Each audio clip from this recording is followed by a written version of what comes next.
Buenas tardes, hermanos. Espero que estén todos contentos, que estén disfrutando de este hermoso día de lluvia. Saludamos a todos los hermanos que se disponen a escuchar esta enseñanza con nosotros en directo, como a los que nos van a escuchar a través de la semana o más tarde. Como siempre, es mi deseo y el de mi esposo que todas las cosas a ustedes les estén yendo muy bien. ¿Les resulta difícil dar? La Biblia dice en Marcos 12, 41 al 44. Estando Jesús sentado delante del arca de la ofrenda, miraba cómo el pueblo echaba el dinero en el arca, y muchos ricos echaban mucho. Y vino una viuda pobre y echó 2 blancas, o sea, un cuadrante. Entonces, llamando a sus discípulos, les dijo: de cierto os digo que esta viuda pobre echó más que todos los que han echado en el arca, porque todos han echado de lo que les sobra.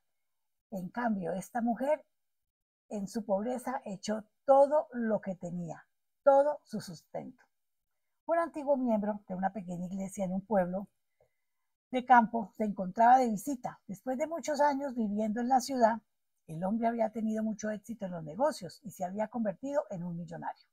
Cuando testificó de cómo Dios lo había bendecido con el correr de los años, contó un incidente de su niñez. Dijo que cuando ganó su primera moneda siendo un niño, decidió guardarla por el resto de su vida. Pero entonces un misionero visitante predicó acerca de la urgente necesidad que había en el campo misionero. Él luchó para decidir si dar o no dar su moneda. Sin embargo, el Señor ganó, dijo el hombre, dio su moneda. Entonces, con cierto orgullo, agregó: coloqué mi atesorada moneda en el plato de las ofrendas y estoy convencido de que la razón por la que Dios me ha bendecido tanto es porque cuando era niño le di todo lo que poseía. La congregación se quedó pasmada con este testimonio. De pronto, una ancianita de la congregación dijo en alta voz: ¿a que no se atreve a hacerlo otra vez? O sea, a que no tiene valor de darle al Señor todo lo que tiene ahora. Obviamente, el hombre no esperaba esto y no dijo una sola palabra. Ciertamente, no es fácil dar, mucho menos dar todo lo que uno tiene. Mientras más uno tiene, más difícil resulta darlo todo. Por eso, a un rico le resulta tan difícil deshacerse de sus riquezas. Recordemos la ocasión en que el joven rico vino a Jesús indagando acerca de cómo hacer y cómo obtener la vida eterna. Según él había guardado todos los mandamientos, pero el Señor, conociendo su corazón y su amor por las posesiones, le dijo: si quieres ser perfecto, anda, vende lo que tienes y dalo a los pobres, y tendrás tesoro en el cielo, y ven y sígueme. Oyendo el joven rico esta palabra, se fue triste porque tenía muchas posesiones. Entonces Jesús le dijo a sus discípulos: de cierto os digo que difícilmente entrará un rico en el reino de los cielos. Otra vez os digo que es más fácil pasar un camello por el ojo de una aguja que entrar un rico en el reino de los cielos. No dijo Jesús que era imposible tampoco, ¿no? Para un rico entrar en el reino de los cielos. Lo que el Señor quiso decir fue que era muy difícil, pues la tendencia del ser humano es amar todo aquello que le resulta confortable, las comodidades, los lujos, al punto de poner todo en primer lugar en sus vidas por encima de lo que debe ser más importante: amar a Dios y buscar una íntima relación con Él. Cuando vivimos en una estrecha relación con el Señor, se produce en nosotros espontáneamente el deseo de dar en todos los aspectos, no solamente en el aspecto económico, sino en todo lo que muestre a los demás el amor de Cristo, quien lo dio todo por nosotros. La iglesia de Filipos actuó de una manera cooperando con el ministerio del apóstol Pablo. ¿Recuerdan? Pablo les dijo: ninguna iglesia participó conmigo en razón de dar y recibir, sino vosotros solos, pues aún Tesalónica me enviasteis una y otra vez para mis necesidades.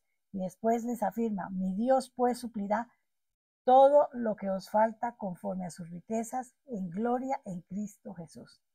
Y a los corintios les advirtió: el que siembra escasamente, también segará escasamente. Y el que siembra generosamente, también recibirá generosamente. Cada uno de como propuso en su corazón, no con tristeza, ni por necesidad, porque Dios solo ama al dador alegre. Al despedirse de un grupo de ancianos de la iglesia de Mileto, el apóstol Pablo les recordó las palabras del Señor Jesús cuando dijo: más bienaventurado es dar que recibir. Busca el rostro del Señor cada día, pasa tiempo en oración, pídele que te dé un corazón humilde y generoso y esfuérzate por mantener una actitud davidosa en todos los aspectos. Con seguridad recibirás tu recompensa. Yo les recuerdo, hermanos, piensen que alrededor tenemos familia, tenemos hermanos, tenemos amigos que te están necesitando. Tenemos que poner ese corazón davidoso como el Señor lo pide. Vamos a orar. Mi Padre, te ruego limpies nuestro corazón y saques cualquier vestigio de egoísmo, avaricia, tacañería y todo lo que impida dar con generosidad para tu reino, Señor, aquí en la tierra. Esto te lo pedimos en el nombre de Jesús. Amén, amén, amén. Los dejo en compañía, como siempre, de nuestro amadísimo Pastor John Jairo. Amén. Muy buenas tardes a todos, hermanos. Dios los guarde, los bendiga, les conceda los secretos, lo que hay allí en las necesidades más profundas del corazón, que estoy seguro no son económicas. Bueno, como siempre, es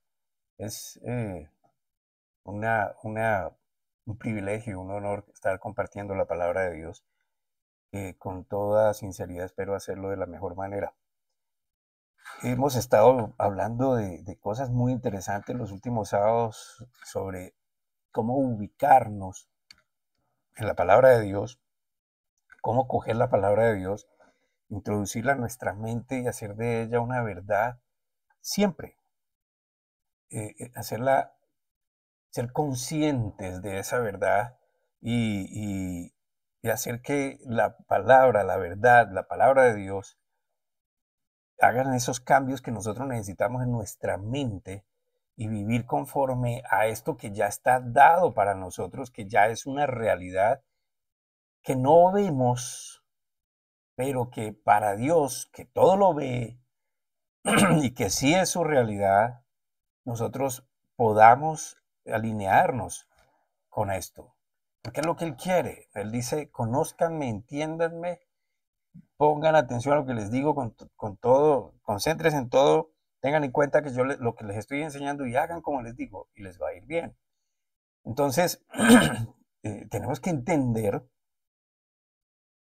pedirle a Dios sabiduría, porque confieso que el tema no es fácil, en el sentido de que tenemos una mente muy natural, una mente que necesita que todo tenga que ser probado, comprobado por lo que se palpa, por lo que los sentidos detectan, más por la fe, aunque sepamos lo que es la fe y entendamos que Dios es espíritu y que es invisible, que vivir en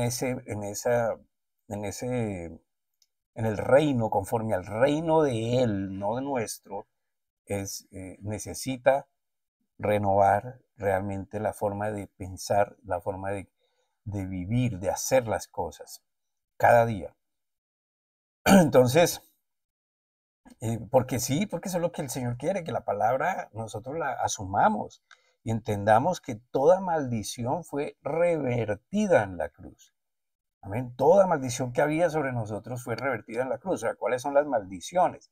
Le voy a dar una pista de las maldiciones. Vaya a Deuteronomio capítulo 28 y desde el versículo 15 en adelante, si no estoy mal, pues ahí va a poder encontrar las maldiciones. Amén. Unos aspectos de la maldición. Lea la Biblia, vaya, Deuteronomio 28, desde el versículo 15 en adelante. Entonces, cuando nosotros estamos hablando de conocer a Dios, no estamos hablando de ritos, de tradiciones, de leyes, de costumbres, de cultura, sino de entender que hay un Dios, amén. Porque esto quiere decir muchas cosas que tenemos que tener muy claras, como por ejemplo saber quién es Dios, saber que Dios es real, que Él existe, que está más cerca de lo que nosotros jamás podamos imaginar, que Él es perfecto, que toda sabiduría y toda verdad viene de Él, que todo se ha generado de Él. Amén. Bueno, ya habrá una pregunta, pero entonces la maldad también viene de Dios. Pues no, porque es que Dios dio libre capacidad de escoger, de albedrío, dio voluntad. Entonces, la voluntad del hombre fue manipulada por Satanás, quien también tenía voluntad, quien también creyó que podía ser Dios, y entonces ahí vino el desastre. Amén. Ahora, todos estos atributos de Dios, que Él es perfecto, que Él es todopoderoso, que toda la sabiduría y toda verdad viene de Él, significa que no puede mentir, que no puede equivocarse, que no puede arrepentirse de lo que promete y de lo que dice, entre muchas otras cosas. Pero tenga eso en cuenta, amén, tenga eso en cuenta. Además, conocer a Dios implica que solamente se puede hacer a través de su palabra. Lastimosamente, la Biblia ha sido desacreditada, ha sido tergiversada, pero los invito y los reto a que estudien. Si ustedes creen que la Biblia no es la palabra de Dios, deje que la Biblia los convenza de lo contrario. Amén. No hay otra manera, no hay otra forma de conocer a Dios, por más que los hombres quieran contradecirlo o negarlo. Y lo digo con total autoridad porque que me otorga el comprobar a través de muchos años de estudio que no hay equivocación o contradicción en la Biblia hasta el día de hoy. Es decir, yo llevo más o menos, no, modestia aparte lo digo, es como información, como un dato estadístico, más o menos 33 años, aproximadamente 33 años de estar indagando, de estar no solamente leyendo la Biblia, sino alrededor de la Biblia para poder entender cosas como la cultura judía de ese tiempo, como cosas que nosotros en este lado del mundo pues no conocemos muy bien, conocer más o menos lo que significan algunas palabras, porque uso diccionarios, hebreo, arameo, en fin. Entonces el estudio no se ha basado solamente en la palabra, sino en muchas otras cositas que están alrededor de ella que me ayudan a comprender mucho mejor lo que está diciendo allí. Entonces, el equivocado he sido yo, el ignorante ha sido yo. Entonces, cuando creo que hay una equivocación, sigo estudiando y encuentro que el equivocado era más bien yo. Entonces me he dado cuenta que la falta de entendimiento, de conocimiento, de la imprudencia que otorga la ignorancia, que todo error se debe al concepto netamente humano y no de la Biblia. En la Biblia descubrimos nosotros, entre muchísimas otras cosas, quién es Dios, qué es Dios, cuáles son sus atributos, cuál es su capacidad, en qué consiste su perfección, su sabiduría. La verdad sobre todas las cosas nos las dice Él, y a la vez el desvelo de la mentira y del engaño.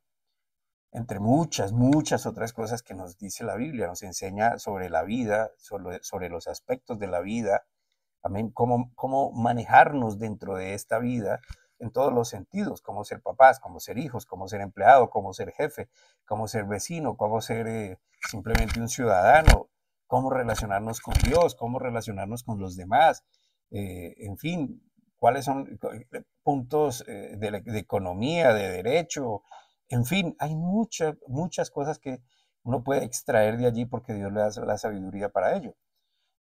Ahora, nosotros conocemos el origen de la maldad, las mil caras de la maldad. Eso lo tenemos muy claro y podemos sentarnos y discutir de eso y nos damos cuenta que sí sabemos cuáles son las consecuencias que la maldad o el pecado trae, pero también conocemos a través de su palabra el maravilloso plan de Dios para sacar a la humanidad del destino que la maldad le ha preparado y en el que se ha envuelto creyendo que es normal. Entonces, para el hombre en su propia sabiduría, creen que hay muchas cosas que están permitidas, que están bien, que son aceptables, que es más, todos los demás tenemos que creer que es así.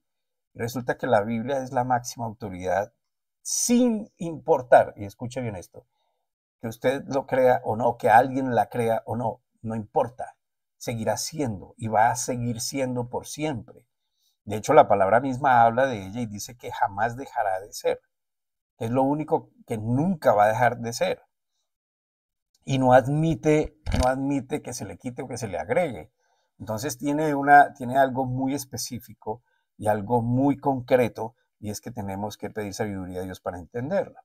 Entonces, allí en la Biblia nosotros podemos descubrir cómo poder ser protegidos siempre, cuando también aprendemos a descansar en la posición segura que el creyente tiene en Cristo. De esto hablaba hace 8 días y hace 15 días. ¿Y cuál es nuestra posición en Cristo? Pues obviamente para la persona principiante que apenas está probando estas mieles de la fe, pues hay muchos términos que no va a comprender. Pero tenemos una posición en Cristo y esa posición nos la otorgó Él por su poder, por su gracia, por su voluntad. Entonces, usted piense, usted trate de pensar como aquel que todo lo puede. ¿Quién le puede decir a usted que no si usted lo puede todo y tiene la autoridad para hacerlo? Amén. Y Él lo hace porque Él quiere, y Él lo hace porque así lo determinó, pero Él no lo hace caprichosamente, sino lo hace porque Él es sabio, porque Él es perfecto. Y esto es lo que tenemos que comprender. Entonces nosotros podemos aprender a vivir confiados en esa posición en Cristo que tenemos. Obviamente estoy hablando a los creyentes. Y si usted es creyente, la palabra de Dios dice que usted está en Cristo. En involucra, implica que está dentro de. Amén. Si usted cree en esto, pues si en lo que Cristo hizo por usted, usted está en Cristo. ¿Y dónde está Cristo? Está sentado a la diestra del Padre en este momento. ¿Qué hace Cristo? Está intercediendo por nosotros todo el tiempo. Es decir, está ahí por nosotros. Amén. Y no para pedirle favores al Padre por nosotros, sino Él está sentado ahí. Recuerde que la diestra del Padre es su poder, su fuerza, su autoridad. Él es Dios. Él es. Entonces Él está ahí y está por nosotros y está sentado, está descansando. Entonces podemos aprender a vivir confiadamente en esa posición. ¿De qué? ¿Sobre qué? Pues aprender a vivir confiadamente sobre que nuestra provisión para todo nuestro ser, no solamente la parte material, sino la parte espiritual, la parte física. Amén. Y esto implica entonces tener una relación con Él, y esa relación no es rezar, esa relación no es, como hablábamos hace 8 días, no es cumplir una serie de procedimientos eclesiásticos o religiosos, sino coger su palabra, pedir sabiduría a Él, pedirle entendimiento, tenerla en cuenta, hacer como Él dice. Eso es una relación. Entonces podemos tener esa seguridad en lo que Él dice, en lo que Él es. Entre eso entonces esas provisiones para todo nuestro ser, sabiendo que Jesús ha tomado el juicio que nos esperaba a cada uno de nosotros en su propio cuerpo allá en la cruz. O sea, Él pagó por nosotros. Ya nosotros estamos libres de un nuevo proceso de juzgamiento. Porque muchos dicen que va a haber, la palabra dice, perdón, que va a haber un trono, el trono del juicio, y allí van a ser apartados las cabras de los cabritos. Amén. Allí van a ser abiertos unos libros y va a ser abierto el libro, y el que esté inscrito en el libro, que es el libro de la vida, pues no pasa por ese proceso. Porque ya fue eximio de ese juicio cuando Jesús pagó por él. Amén. Entonces podemos aprender a experimentar cada bendición prometida a quien le cree a Dios, y su vida va buscando esa dependencia en el pacto que Dios hizo con el hombre, con cada uno, con el que cree por su inquebrantable pacto en la cruz. Podemos recibir, por ejemplo, el poder sobrenatural de Dios. Hablábamos de esto usando a Pedro, la historia de Pedro la semana pasada, cuando Pedro caminó sobre las aguas hacia Jesús, porque él se enfocó en lo que Jesús le dijo, caminó en lo que Jesús le dijo, y cuando miró lo natural, pues se hundió. Podemos nosotros recibir aquello que llamamos milagro, que es obviamente lo sobrenatural, sobre lo que el hombre no puede controlar y que sucede, amén, por parte de Dios, cuando conocemos por su palabra cómo cada maldición ha sido revertida en la cruz. Eso se va a saber, hermano, el perdón de los pecados se va a entender claramente cuando estemos en la presencia de Dios, cuando se establezca el gran trono y cuando estemos siendo testigos de todo esto. Vamos a tener la claridad absoluta. Ahorita lo recibimos por fe, no por vista. Entonces, entre las cosas que nosotros hacemos y que nos han invitado a hacer es memorizar la palabra de Dios, muchas escrituras, y no es malo, es algo bueno porque nos ayuda a tener en cuenta, pero escuche bien, no sirve de nada cuando no las tenemos como una premisa que afecta nuestro pensamiento y por consecuencia nuestras acciones. Vuelvo al caso de Pedro. Si Pedro no hubiese dejado de tener en cuenta, voy hacia Jesús, Jesús me dijo que fuera y estoy caminando en lo que Jesús me dijo, si él no hubiera dejado de hacer esto, pues no se hubiera hundido. Pero cuando él quitó esto de su mente y miró y vio, ocuparon otras cosas sus pensamientos, sus emociones y cambió todo y él empezó a hundirse. Pero si la palabra de Dios se convierte en la única influencia en nuestra vida, y esto es el ejercicio y por eso a veces es complicado, porque no estamos acostumbrados, porque parece que no tiene sentido, porque todavía no le entendemos el sentido de ejercitarnos en la palabra de Dios, amén, de pensar en ello y dejar que esto nos conduzca. Cuando nosotros hacemos que esto se convierta en algo natural, yo estoy tan enlazado a la palabra que ya la palabra simplemente es la que me conduce. Entonces podríamos nosotros vivir en este mundo cada día con una nueva esperanza y con mucha confianza, con total confianza, porque no dependemos de estos factores naturales, sino de Dios. Ahora voy a iniciar otra vez hoy con la siguiente escritura porque quiero reafirmar en nuestro pensamiento la verdad que Dios nos ha revelado. La semana pasada hablé de esto, hoy voy a volver a hablar, voy a usar la misma escritura y voy a hacer énfasis porque considero que es muy importante y seguramente dentro de 8 días voy a volver a insistir en el tema tratando de ver otros aspectos. Estoy hablando del Salmo 91, se lo recomiendo, léalo, personalícelo, haga lo suyo, pero ya no se ponga como que es otro que está hablando, sino es usted que está hablando porque usted ya entiende, está con la convicción de que eso es así. Salmo 91, versículos 1 al 2 y dice, y este es el salmista y habla en primera persona y dice, reposo en tu amparo, todopoderoso. Permanezco en ti, Señor, mi refugio, mi fortaleza, mi Dios, mi confianza. Entonces el salmista habla de lo que ya entendió y él da por hecho que es así. Él sabe, escuche, él no ve, él no experimenta sus emociones, sino que él sabe, él tiene la convicción, la fe de que Dios es real, de que existe, de que Dios es su protector, es su proveedor, de que Dios, él está al amparo de este Dios que es el Todopoderoso. O sea, no hay todos poderosos, hay un Todopoderoso.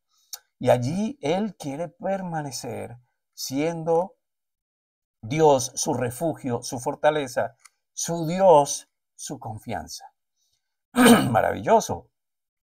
Nosotros deberíamos saber que habla el salmista de esta manera por su conocimiento, por su entendimiento y su convicción de la existencia de Dios, que él conoció por su propia experiencia espiritual, su propia experiencia, su propia vivencia y por referencia de sus antepasados, porque recuerde usted que el pueblo hebreo, el pueblo judío, que conoce su origen, todos conocen de dónde vienen, conocen la promesa que Dios le hizo a Abraham, que de su simiente iba a ser una gran nación y se llama Israel.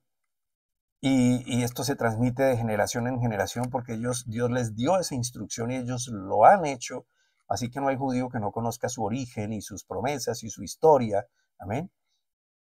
Este Dios que aún sin verlo, aún sin sentirlo, Él sabe de su existencia, sabe de su amor y de su gran misericordia. Entonces, nos debería poner a pensar a nosotros, ¿qué tanto podemos nosotros semejarnos al hombre que escribió este salmo? ¿Qué tanto podemos hablar de esta comisión? Ahora, escucha, no estoy diciendo que usted pueda repetir lo que dice este salmo. Es porque él no tenía el salmo, él lo escribió, entonces él escribe de su experiencia de vida, él lo escribe, usted podría escribir su salmo. ¿Ven? Si tiene esa convicción, si tiene esa relación con Dios, si tiene esa certeza de la existencia de Dios y cómo Dios protege su vida, cómo provee para toda su vida. ¿Qué tan profundo es nuestro conocimiento, nuestra experiencia personal que nos lleve a decir con tanta convicción y certeza, escuche bien, no repetir, sino la certeza, la convicción de su existencia, de su protección, de su confianza, de su fortaleza en nosotros, en usted, que nos genera el conocerlo, al punto de, con ese conocimiento y esa convicción, rechazar toda ansiedad, todo temor, toda inseguridad, y no de decir rechazo y ¿cómo se dice? ¿Cómo decimos nosotros a veces? Reprender, ¿sí? Ansiedad y temor, eso no se trata de esto, eso se trata de que yo voy caminando y yo sé que la protección está ahí, no tengo por qué estar pensando en ansiedades, en inseguridades, en temores, en desalientos, porque sé que estoy en la presencia misma de mi papá Dios. Amén. Entonces no es decir por decir, porque somos cristianos y eso es lo que acostumbramos a decir. Pero ¿cómo nos damos cuenta de eso, hermano? Es muy fácil. Cuando llegue la prueba, ¿cómo es nuestra reacción? ¿Qué es lo que decimos? ¿Cómo actuamos? ¿Cómo respondemos? ¿Qué estamos transmitiendo? ¿Estamos transmitiendo inseguridad, temor, tristeza, todo esto? ¿O qué estamos transmitiendo? Es la actitud frente a la vida afrontada con total paz porque existe la certeza, la convicción de estar morando bajo el amparo del Todopoderoso, del Todopoderoso. Por ejemplo, déjenme darle un ejemplo. La palabra de Dios dice que el ángel de Dios acampa alrededor de los que le temen y los defiende. Ahora, yo no tengo que ir diciendo, el ángel de Dios acampa alrededor mío porque me defiende. Yo ya lo sé. Entonces yo camino en la certeza. Y esa certeza me da paz, me da seguridad. Amén. Y aunque se presente el peligro, sé que estoy en las manos de Dios y me está defendiendo. No sé si me hago entender. Entonces, aun cuando Cristo en esa época todavía no había sido revelado, eso no quiere decir que los que vencieron su ignorancia con el conocimiento de Dios no pudieron disfrutar de su existencia. El Señor es el mismo ayer, hoy y siempre. O sea, Él no ha cambiado, Él es. Pero nosotros debemos tener en cuenta que ellos, los judíos, eran el pueblo de Dios. Solo ellos tuvieron el privilegio de recibir semejante revelación de la existencia de Dios. Dios hablaba directamente con ellos. Dios hablaba a través de los profetas con ellos. Amén.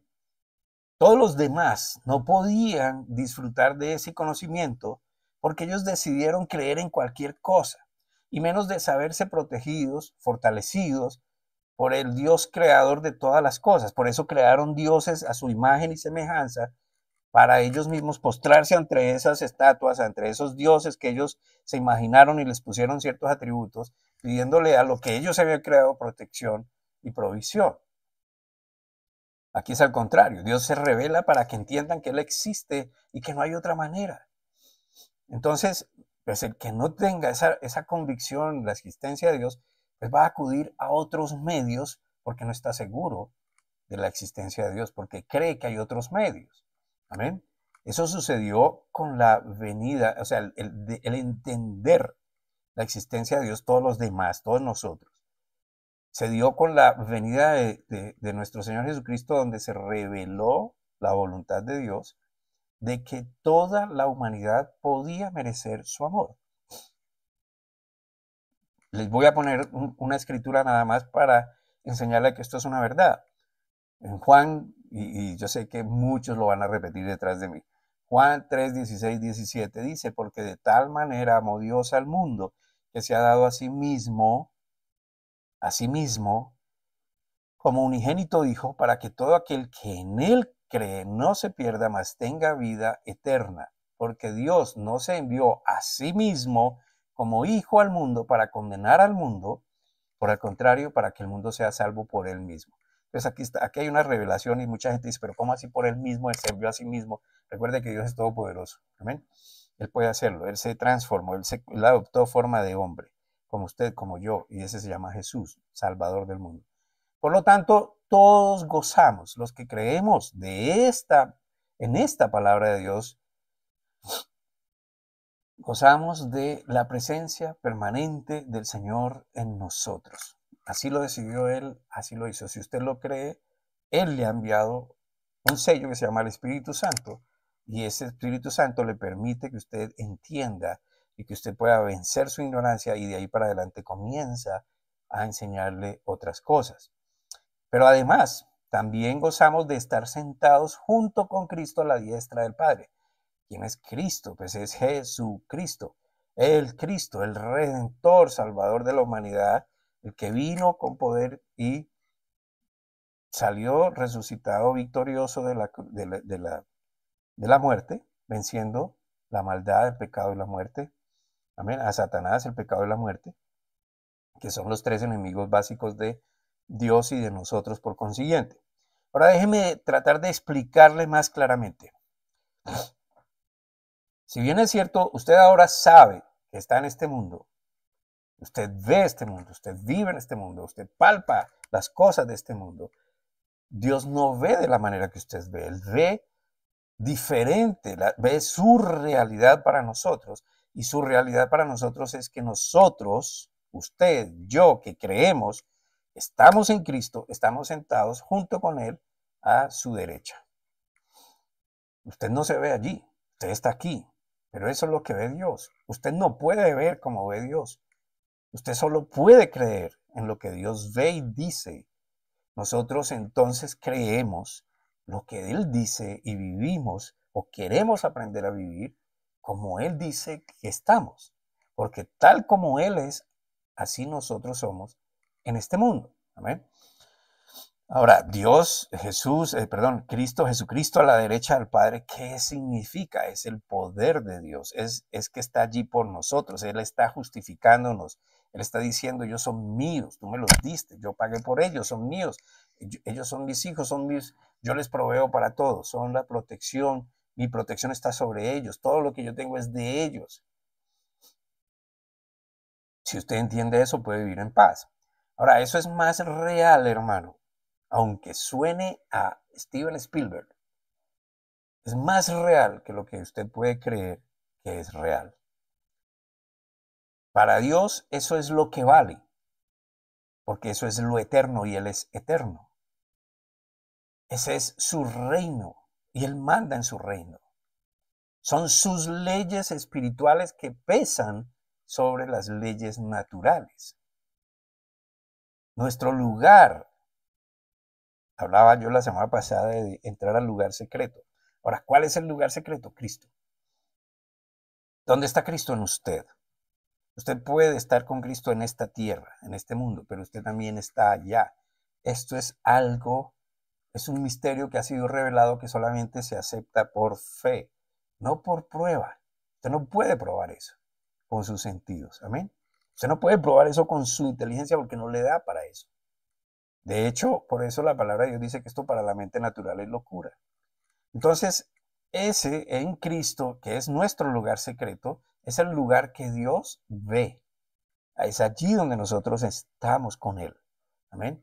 Que Dios quiere que nosotros entendamos y que creamos por fe y no por vista. Por ejemplo, dice la Escritura, otra que ya leímos anteriormente, pero es importante, está ahí mismo en el Salmo 91, pero ahora vamos a leer de los versículos 5 al 7. Ahora mire esto, mire la confianza con la que habla este señor, el salmista aquí. Dice, no temo al terror nocturno, ni saeta que vuela de día, ni pestilencia que anda en oscuridad, ni mortandad que en medio del día destruye. De aquí atacan los adversarios, 10,000 a la derecha, mas a mí no llegan. Ninguna de estas cosas que describe acá son visibles a nuestros ojos.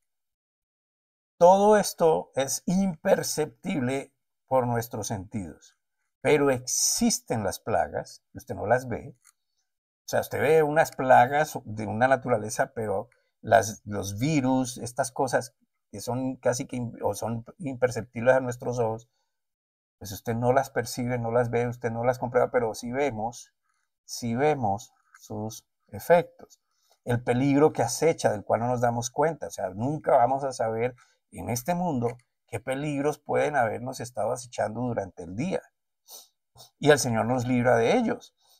pero Dios sí las ve, porque al contrario de nosotros, que vemos lo real, lo natural, según nuestra concepción de lo real, que es lo probable, lo palpable, Dios ve todas las cosas, aun las que nosotros no. Por esa razón nosotros nos perdemos muchas bendiciones que están dispuestas ya para nuestro disfrute, porque no las podemos ver. No las podemos ver. Recuerde que la definición de fe es la certeza y la convicción de que de lo que se espera, de lo que no estoy viendo, que no tengo todavía. Entonces, por eso, como no lo veo, no lo tengo, entonces no tenemos, no creemos y por eso no la recibimos. Entonces, lo que vemos nosotros es la manifestación de lo que no se ve.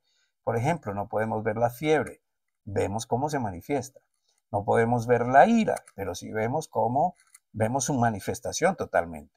Entonces, entender que toda maldición fue revertida en la cruz nos debe dar el descanso que el mismo Señor Jesús transmite luego de sentarse a la diestra del Padre. Piense, lea simplemente y nos damos cuenta del por qué. Hebreos 10. Hebreos 10, versículos 11 al 12. Y escuche bien. Voy a contextualizar un poquitico. Todo el proceso anterior del sacerdocio era por hombres.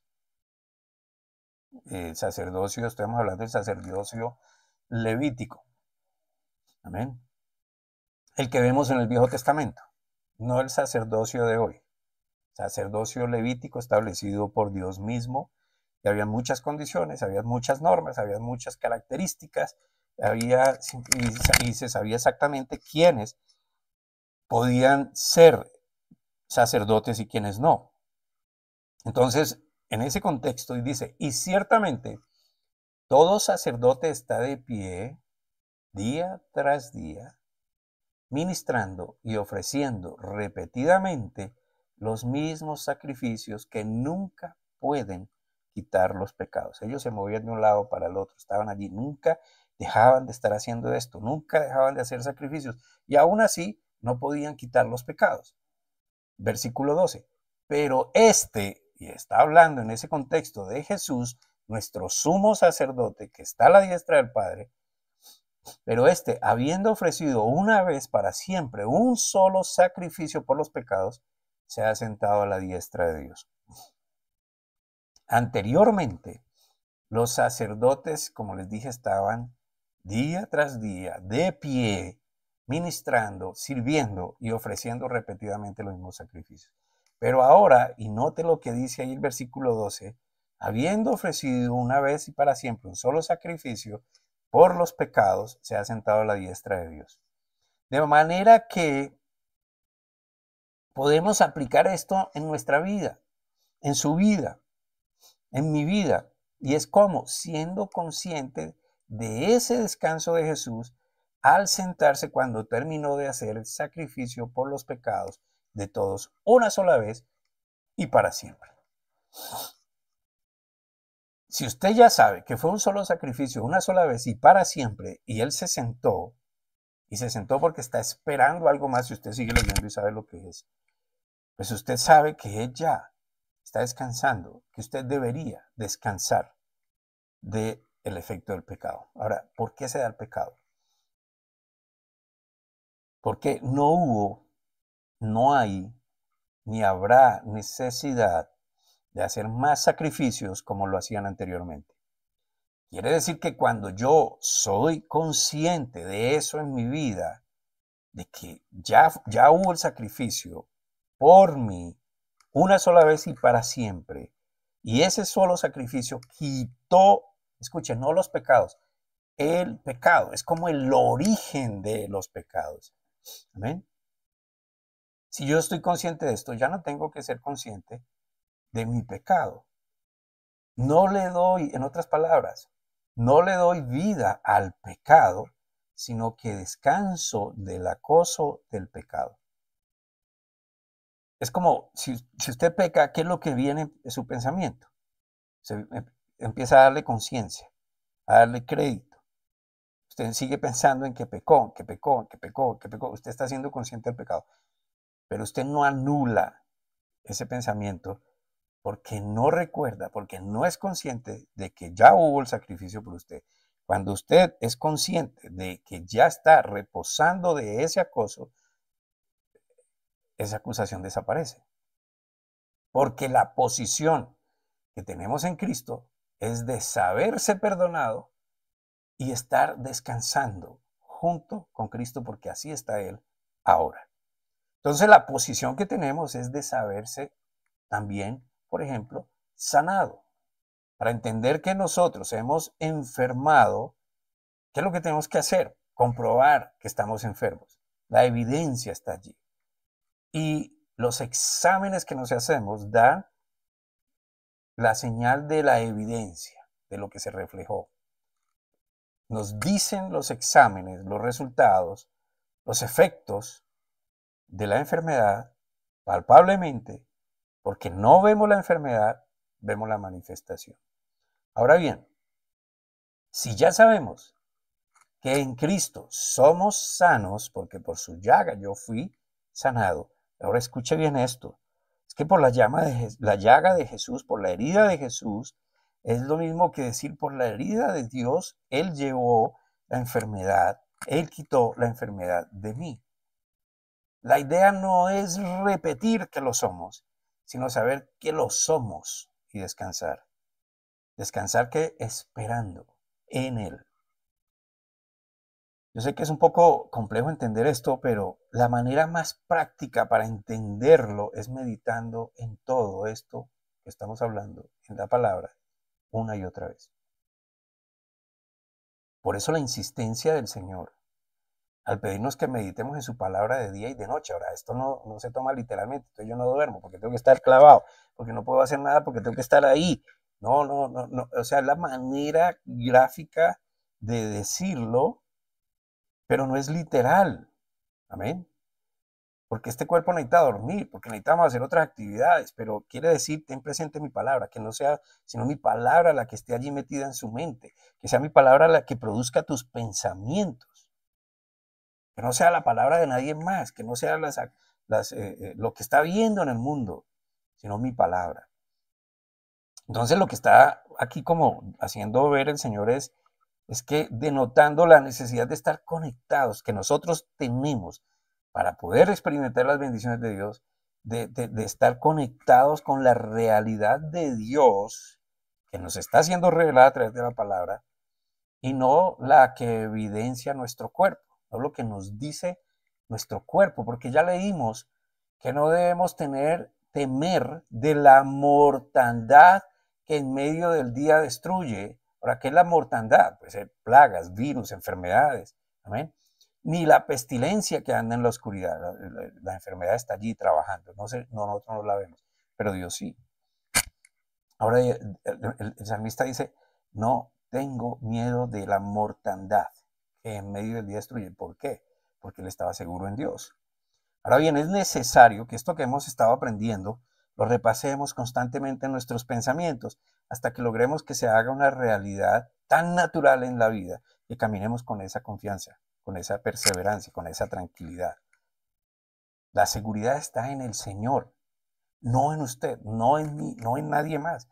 Está en el Señor. Él es el que me da eso. No significa que no hagamos entonces lo que tenemos que hacer, lo necesario para evitar un contagio, una enfermedad. ¿Amén? La palabra también me enseña que debo ser apercibido y evitar el mal. Evitar tentar a Dios, como quiso Satanás que tentar a Jesús diciéndole, bótate de aquí para allá, y verá que la palabra dice que los ángeles te van a evitar que tú caigas. Pues eso, Dios no me mandó a hacer eso, pues yo no estoy tentando a Dios. O sea, Dios no me mandó a infectarme, pues yo voy a evitar estar donde está una infección. O me cubro o algo, hago lo que tengo que hacer. Entonces, todo el que está en Cristo está sentado junto con Cristo a la diestra del Padre. No se trata de cuánto sabemos de la Biblia, no de cuán impecables somos, sino de lo que Jesucristo hizo por nosotros, lo que Jesucristo hizo por usted. Entonces, yo no descanso en lo que yo puedo, yo descanso en lo que Él pudo. Yo no descanso en mi poder, yo descanso en su poder. Yo no descanso en mi paciencia, yo descanso en su paciencia, en su amor, en su misericordia. Amén. Vemos el pecado manifiesto, creemos en el pecado, le damos crédito al punto de anular el sacrificio de Cristo, pensando, por ejemplo, como muchos dicen, que si pecamos y Cristo viene, en ese momento de nuestro pecado nosotros ya perdimos. Pues eso es una gran mentira, hermano, porque eso es quitarle el poder de salvación a Dios, y Dios es todopoderoso. Y eso es conciencia de pecado, amén. Pero conciencia de santidad es la que hay que entender para caminar en ella. Él me hizo perfecto, perfecto, Él me separó del pecado. O sea, yo no estoy mirándome para hacer esta declaración, yo estoy mirando su palabra, yo estoy escuchando su palabra, amén. Yo sé que yo soy imperfecto, pero Él me hizo a mí caminar en su perfección. Como le digo, esto aquí es una guerra entre lo que usted inteligentemente cree por lo palpable y lo que Dios le dice.